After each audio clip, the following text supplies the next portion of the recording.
Bismillahirrahmanirrahim. Innal hamdalillah nahmaduhu ta'ala wa nasta'inuhu wa nastaghfiruh wa na'udzu billahi min shururi anfusina wa min sayyiati a'malina. May yahdihillahu fala mudilla lahu wa man yudlil fala hadiya lahu. Asyhadu an la ilaha illallah wahdahu la syarika lah wa asyhadu anna Muhammadan abduhu wa rasuluhu wa habibuhu wa khaliluhu sallallahu alaihi wa ala alihi wa sallama tasliman katsira. Ya ayyuhalladzina amanu taqullaha haqqa tuqatih wa la tamutunna illa wa antum muslimun. يا أيها الناس اتقوا ربكم الذي خلقكم من نفس واحدة وخلق منها زوجها وبث منهما رجالا كثيرا ونساء واتقوا الله الذي تساءلون به والأرحام إن الله كان عليكم رقيبا. يا أيها الذين آمنوا اتقوا الله وقولوا قولا سديدا يصلح لكم أعمالكم ويغفر لكم ذنوبكم ومن يطع الله ورسوله فقد فاز فوزا عظيما. أما بعد فإن أصدق الحديث كتاب الله تعالى وخير الهدي هدي محمد صلى الله عليه وعلى آله وسلم وشر الأمور محدثاتها وكل محدثة بدعة وكل بدعة ضلالة وكل ضلالة في النار. Saudara-saudara kaum muslimin, bapak-bapak yang saya muliakan dan saya hormati, ikhwani fid din, azza wa jazakumullah wa barakallahu fiikum. Allah Subhanahu wa taala mengabarkan pada kita semua untuk jangan berputus asa, untuk jangan berkecil hati terhadap ujian dan cobaan seberat apapun itu. Sebagaimana Allah Subhanahu wa taala mengabadikan dalam Al-Qur'an di dua tempat dengan menukilkan perkataan hambanya yang mulia, yaitu Nabi Ibrahim alaihi salatu wassalam, wa may yaqnatu min rahmat rabbih illa dhallun. Tidaklah yang berputus asa dari rahmat Rabbnya kecuali orang-orang yang sesat, yang tersesat.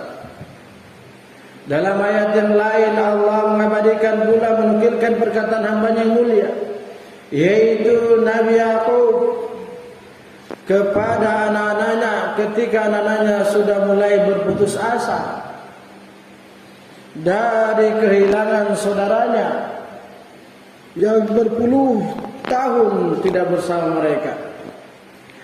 Beliau mengatakan, Allah Subhanahu wa taala menukilkan perkataan beliau alaihi salatu wassalam, wala tayasu min ruhillah innahu la yayasu min ruhillah illa alqaumul kafirun.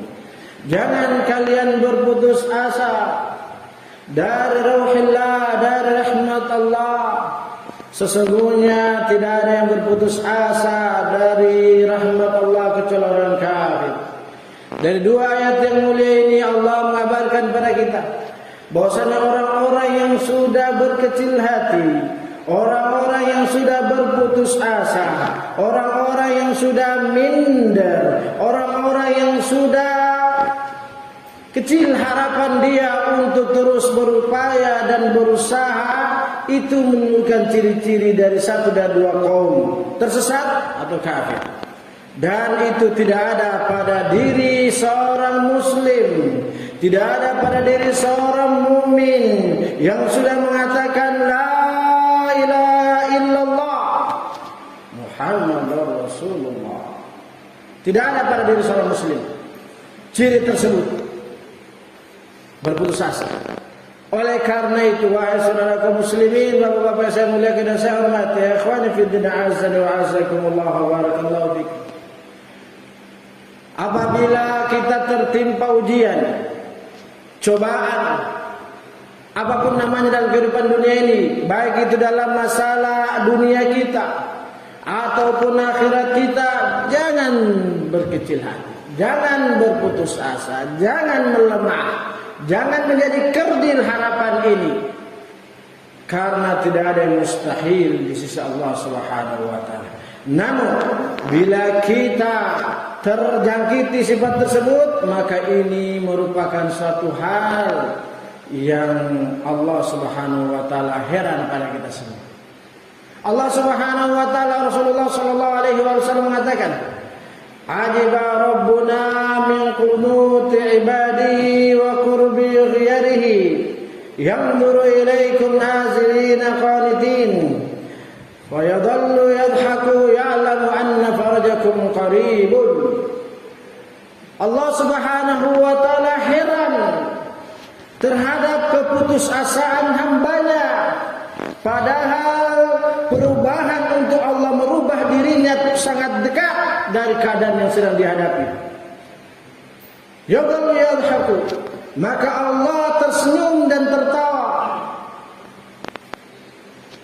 Allah melihat pada kalian yang sedang tertimpa ujian berat dalam keadaan dia berputus asa. Kemudian Allah tersenyum dan tertawa karena Allah tahu bahwasanya solusi bagi kalian adalah sangat dekat.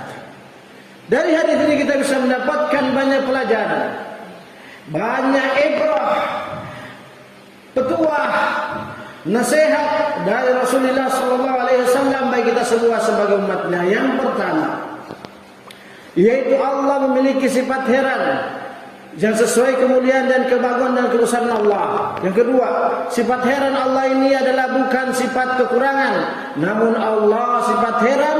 Allah heran terhadap keadaan hambanya yang mereka sudah tahu adalah Allah Subhanahu wa taala. Innama amruhu idza arada syai'an yaqulu lahu kun fayakun. Mereka sudah tahu bahwa Allah Subhanahu wa taala urusannya kalau Allah mengatakan kun fayakun. Allah mengatakan terjadi maka terjadilah. Mereka sudah tahu hambanya, bahwasanya Allah Subhanahu wa taala innallaha ala kulli syai'in qadir. Mereka sudah tahu Allah mampu terhadap segala sesuatu. Mereka sudah tahu bahwasanya Allah Subhanahu wa taala maha tinggi, maha besar, maha kaya, memiliki langit dan bumi beserta keduanya. Namun mereka tetap berputus asa. Mereka terus berkecil hati, mereka memupus harapannya atau minder di dalam berusaha dan berupaya terhadap perkara akhiratkah atau perkara duniakah. Itu maksud dari hadis itu. Itu maksud dari hadis tersebut. Allah Subhanahu wa taala heran terhadap hambanya, padahal mereka tahu adalah mereka memiliki Rabb, mereka memiliki sembahan yang mampu terhadap segala sesuatu. Itu faedah yang kedua. Faedah yang ketiga, bahwasanya Allah Subhanahu wa taala heran terhadap hambanya itu karena Allah tidak menginginkan pada hambanya untuk berputus asa, untuk berkecil hati, untuk memiliki sifat kerdil, untuk memiliki sifat yang putus asa harapan terhadap apa yang dia inginkan, terhadap apa yang dia cita-citakan, terhadap apa yang dia ambisikan, terhadap jalan ketaatan ataukah apa yang membahayakan di dunia dan akhirat, selama hal itu bukan melanggar syariat. Ini yang Allah inginkan pada kita. Maka jangan kita berputus. Kemudian faedah yang berikutnya dari ayat tersebut, dari hadis tersebut kita dapatkan faedah bahwasanya Allah Subhanahu wa taala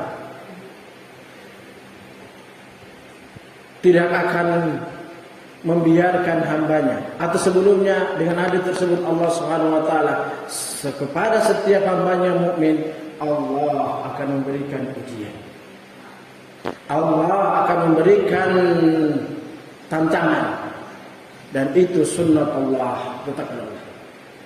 Bahwasanya siapa yang sudah mengatakan kalimat dua syahadat, maka tantangan dan ujian itu akan terus ada. Namun di balik tantangan itu Allah menginginkan pada hambanya untuk jangan berputus asa. Kemudian faedah berikutnya dari hadis tersebut, bahwasanya Allah Subhanahu wa taala memiliki sifat tertawa sesuai dengan kemuliaannya, sesuai dengan keagungannya yang tidak sama antara Allah dan makhluknya. Dalam hadis ini, hadis yang sahih, Allah memiliki sifat tertawa yang tidak sama tertawa Allah sesuai dengan kemuliaannya. Kenapa bisa begitu? Karena tidak mungkin sesama makhluk saja tertawanya tidak sama. Jin adalah makhluk Allah, mereka tertawa. Apakah tertawanya sama dengan manusia? Tidak mungkin. Kemudian juga para malaikat tertawa. Apakah juga tertawanya para malaikat sama dengan manusia dan jin? Tidak mungkin, karena mereka jenis penciptanya beda. Nah itu maka itu kalau sesama makhluk saja kita bisa masuk di akal kita, apalagi sang pencipta dengan kita. Allah memiliki, Allah melihat, Allah mendengar. Apakah sama antara kita dengan Allah? Tidak mungkin. Tapi Allah memiliki sifat sama dari sisi nama, namun hakikat berbeda. Sama seperti kita. Binatang, singa, atau semua binatang memiliki penglihatan. Kemudian juga mereka memiliki pendengaran. Apakah sama pendengaran kita dengan kucing? Tidak. Apakah sama penglihatan kita dengan kucing? Tidak. Penglihatan kita kalau sudah gelap tidak bisa melihat. Kucing bisa. Tapi sama-sama memiliki penglihatan. Sama dari segi nama, berbeda dari hakikatnya. Maka sesama makhluk kita bisa masuk di akal kita dan bisa kita pahami dengan hati kita. Maka tentunya Allah Subhanahu wa taala pun lebih pantas lagi. Kemudian faedah berikutnya, Allah tertawa terhadap hambanya yang berputus asa karena Allah Subhanahu wa taala menginginkan pada hambanya untuk jangan berputus asa. Karena dengan tersenyum dan tertawanya Allah, bahwasanya Allah menginginkan di balik kesusahan, di balik keujian, di balik tantangan tersebut, Allah ingin menolong hambanya. Maka di sini kita dapatkan pemahaman bahwasanya semakin berat ujian yang didapatkan oleh seorang hamba, baik secara pribadi, personal, ataukah suatu kaum secara bersama, maka di balik itu pasti ada pertolongan. Karena Allah menjanjikan dalam hadis tersebut dengan bentuk Allah tertawa. Nah, maka oleh karena itu semakin berat ujian kita rasakan, maka jangan kita kendor. Jangan kita mundur, apalagi kita sampai pudar atau kamu hilang. Kenapa? Karena disitulah Allah akan memberikan pertolongan. Fa inna ma'al usri yusran, inna ma'al usri yusra. Kata para ahli tafsir, semakin berat ujian, semakin banyak tantangan, semakin banyak rintangan, disitulah semakin dekat pertolongan. Maka oleh karena itu sebagai nasihat bagi saya pribadi dan kalian semua, wahai saudaraku muslim, bapak-bapak yang saya muliakan dan saya hormati, ikhwani fillah, a'azzani wa a'azzakumullah wa barakallahu fikum. Apabila kita semakin dalam menuntut ilmu, semakin kita susah memahaminya, jangan putus asa. Di situ semakin dekat kita akan semakin dimudahkan untuk memahami apa yang kita tuntut tersebut. Semakin kita merasakan kesusahan dengan bertambah hari dan waktu dalam menghafal Al-Quran, semakin butak kepala ini, semakin susah berat kepala ini, bahkan rontok. Justru disitulah semakin dekat kita akan sukses dalam menghafal Al-Quran. Ini mujarrab, ini terbukti dengan eksperimen dan orang-orang yang sudah merasakannya. Begitu pula dalam kita yang mengejar dunia, dalam urusan dunia selama itu halal dan tidak haram dan tidak melanggar syariat. Semakin kita bersemangat untuk mengejar apa yang kita inginkan dalam perkara dunia ini, namun kita terkendala dalam beberapa keadaan, situasi dan kondisi, maka jangan mundur, jangan kendor. Karena disitulah letak Allah akan berkumpul. Selamat dalam melanggar syariat. Nah, apa saja dari kehidupan dunia? Misalnya ada seseorang yang ingin membuat rumah tapi tidak jadi-jadi, namun dia sudah berupaya dan terus jangan putus asa. Selama apa yang kita inginkan dan mencari untuk membangunnya itu adalah perkara halal, maka ketahuilah disitulah semakin dekat kita akan menyelesaikan rumah tersebut. Kiaskan pada seluruh perkara dunia. Ini adalah bagian dari makna hadis tersebut. Maka oleh karena itu, apa saja yang kita berambisi dalam perkara akhirat, jangan kendor. Justru kalau kendor, susah lagi memulai dari awal. Apabila kita mundur, maka memulainya untuk bangkit itu yang susah. maka jangan putus asa. Perkara dunia kah atau perkara akhirat. Maka oleh karena itu, hai saudara kaum muslimin, bapak-bapak yang saya muliakan dan saya hormati, ikhwani fiddin, a'azzani wa a'azzakumullah wa barakallahu fikum, ketahuilah innallaha ala kulli syai'in qadir.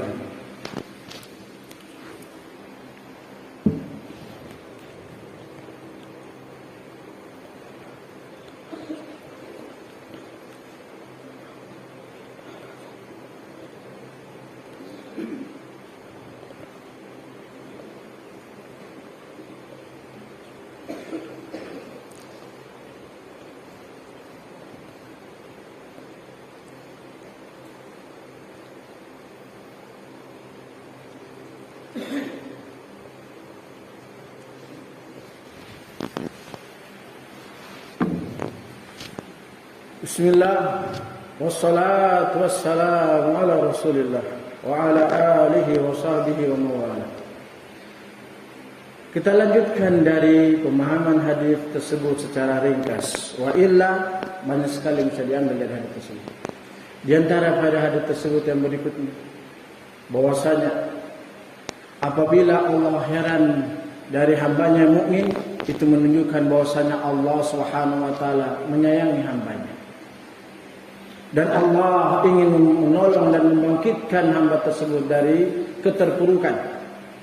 Dan bila itu selain mukmin, maka ketahuilah keheranan Allah Subhanahu wa taala itu menunjukkan azab Allah padanya semakin dekat. Ini perbedaan antara sifat heran Allah Subhanahu wa taala kepada seorang mukmin atau kaum mukminin dan heran Allah terhadap orang-orang kafir.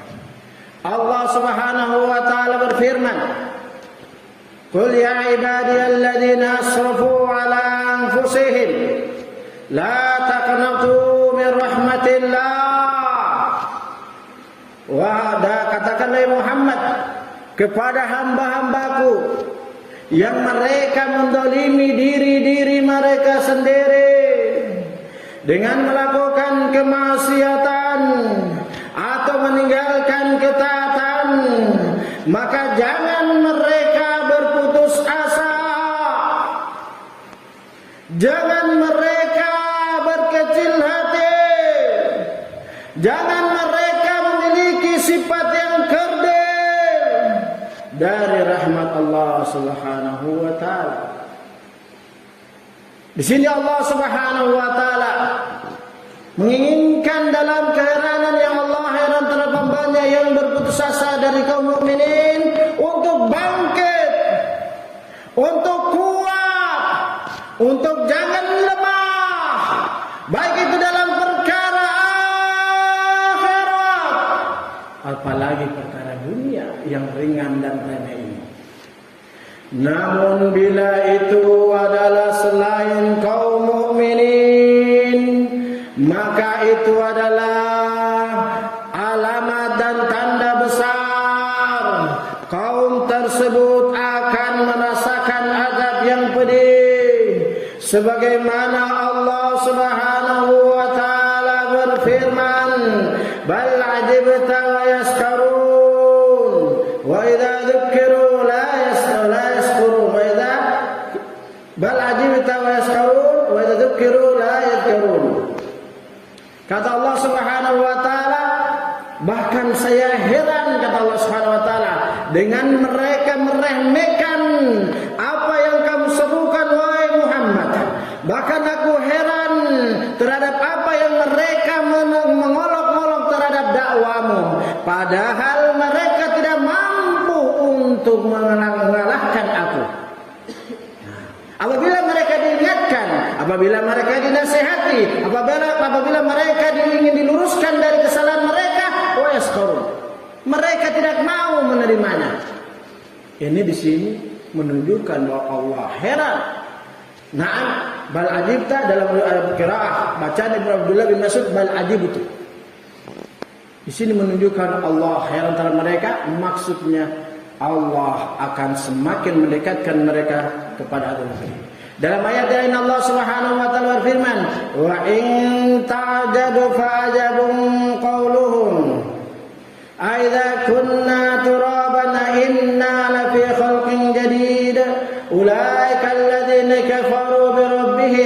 wa ulaika al-aghlalu fi a'naqihim wa ulaika ashabun nar. Ayat. Kalau kamu heran wahai Muhammad dengan pembangkangan mereka, dengan ketidakmauan mereka terhadap ajakan dan nasihatmu dan petuamu dan penerimaan mereka untuk terhadap kebenaran, maka aku sangat heran pula terhadap mereka. Yaitu aku sangat heran, kata Allah Subhanahu wa taala surat Ar-Ra'd, yaitu terhadap ucapan mereka yang berani lantang, yang berani lancang, yang berani nekat mengatakan kalau kami jadi tanah nanti, yaitu mati, ya sudah kita akan jadi makhluk yang baru. Coba lihat. Itu ucapannya orang-orang kafir. Selain kaum mukminin, Allah heran terhadap sifat mereka tersebut, perkataan mereka. Mereka tahu bahwasanya mereka tidak akan mungkin bisa menjadi makhluk yang baru. Istilah orang sekarang reinkarnasi. Mereka mengatakan kalau kami jadi tanah, kami akan kembali menjadi makhluk yang lain. Subhanallah. Kata Allah, ulaikal ladzina kafaru bi rabbihim. Mereka adalah orang-orang yang kafir terhadap mereka, wa ulaikal a'lalu fi a'naqihim. Mereka nanti yang akan dilingkari, akan dikalungi di leher mereka dari tali dari api neraka. Maka mereka lah penduduk neraka yang akan kekal. Dua sifat heran. Yang sifat heran Allah Subhanahu wa taala Allah tujukan kepada dua makhluknya yang berbeda. Maka kita jangan merasa putus asa. Bagaimanapun kita terhadap kehidupan dunia ini dari urusan akhirat, jangan berputus asa. Terus semangat, terus berambisi, terus memiliki cita-cita, terus berupaya dan berusaha. Kalau perkara dunia terus jangan putus asa. Betapa banyak orang yang tidak bisa naik haji ini sekarang sekedar informasi, inspirasi yang kecil, walaupun di sana masih banyak. Yang tidak bisa dia naik haji sekaligus, dia kumpulkan dari sekarang naik haji 10 tahun, 20 tahun yang ke depan. Apa semua itu dibagi, apa semua yang memotivasi dia? Dia tidak putus asa dari rahmat Allah.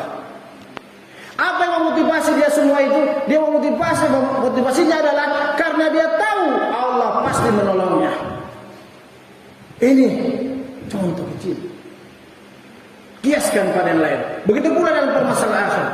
Kalau kita terkadang sudah mau semangat menjalankan ketaatan, tiba-tiba hawa nafsu ini atau bisikan dalam dada ini untuk jangan. Tepis, jangan dilawan. Jangan tidak dilawan. Hilangkan semua. Kalau hari ini kita jatuh, jangan besok. Kalau besok kita jatuh, jangan lusa. Kalau lusa kita jatuh, jangan besok lusa. Dan begitu seterusnya. Yang penting, jangan putus asa. Yang penting, jangan kendor. Yang penting, jangan memudar. Apalagi sampai terjerumus, terjerembab, atau tergelincir, bahkan masuk lubang, tidak bisa bangkit lagi. Itu yang diinginkan. Nah, ini yang dimaksudkan oleh Allah Subhanahu wa taala. Kemudian faedah yang terakhir, semoga Allah menjaga kita semua, yaitu bahwasanya selama seorang itu masih mukmin, selama hamba itu masih muslim, maka solusi jalan keluar pasti akan terus datang menjemput. Selama hamba itu berbaik sangka kepada Allah. Nah, solusi itu akan tetap ada selama kita masih di dunia dan selama kita masih mukmin. Dengan satu syarat, berbaik sangka pada Allah Subhanahu wa taala. Naam, karena Allah mengatakan ya'lamu anna farajakum qarib. Allah mengetahui bahwa solusi kalian, jalan keluar kalian dari masa yang sulit dan masa yang kalian terpuruk itu sangat dekat. Kenapa? Itulah janji Allah. Tapi syaratnya harus berbaik sangka dengan Allah.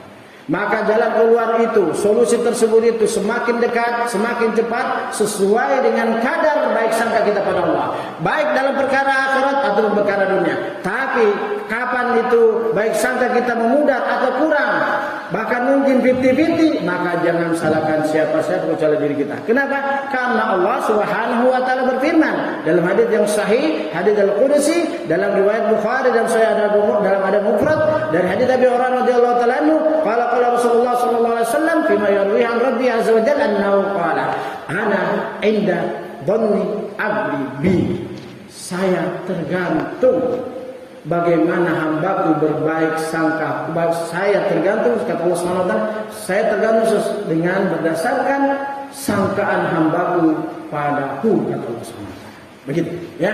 Maka jangan heran di antara kita Ada yang langsung cepat larinya di dalam masalah akhirat, dan ada yang lambat karena sesuai dengan kadar dia baik sangka pada Allah. Ada yang lainnya dalam perkara dunia berjastar sama-sama, tapi dalam kesuksesan, dalam keberhasilan perkara dunia karena apa? Kadar dugaan dia pada Allah Subhanahu wa taala. Maka oleh karena itu pasti akan Allah berikan solusi dalam perkara dunia kah, terlebih lagi dalam perkara masalah akhirat.